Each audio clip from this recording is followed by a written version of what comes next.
મિત્રો YouTube family કેમ છો? બધા મજામાં?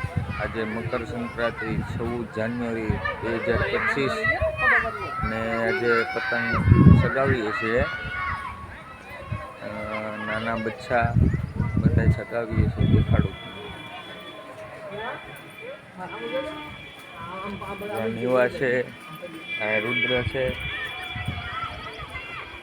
પતંગ ચગાવીએ.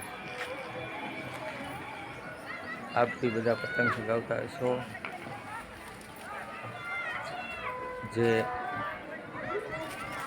સેકન્ડ લોક બનાવ્યો છે એ પહેલાં મૂક્યો હતો, જે આપણે પેટ્રોલ પંપની ગાડી ખાલી કરવા માટેનો.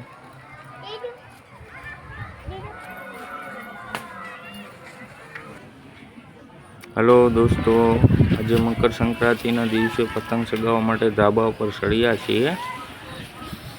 તો આજે બધા બચ્ચા પાર્ટી પતંગ ચગાવવા માટે જો તૈયાર થઈ ગયા છે.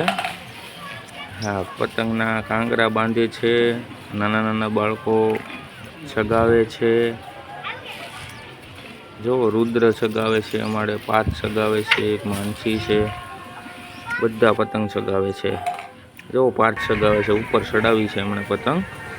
આકાશમાં ઉડી ઉડી જાય મારી પતંગ, ઉડી ઉડી જાય આકાશમાં. નાના બાળકોને આજે રજા હોય સ્કૂલમાં, એટલે કાલે પતંગને દોરો લઈ આવ્યા હતા. જો અમારે રુદ્રોએ ઉપર જો અંદર આવી ગઈ છે, પતંગ કાઢે છે, નીકળતી નથી. નાનકડી પતંગ એના માટે લાવ્યા હતા. નાનકડો એવો લોગ બનાવ્યો છે. બરાબર, બધા કેમ છો? જય માતાજી બધાને. અને જો રુદ્ર ચગાવે છે પતંગ, નાનકડી પતંગ જો ચગાવે. નાનકડી પતંગ એનાથી શક્તિ નથી, પવન બહુ છે એટલે એનાથી શક્તિ નથી. હેલો બધાને, જય માતાજી. સબસ્ક્રાઈબ કરજો.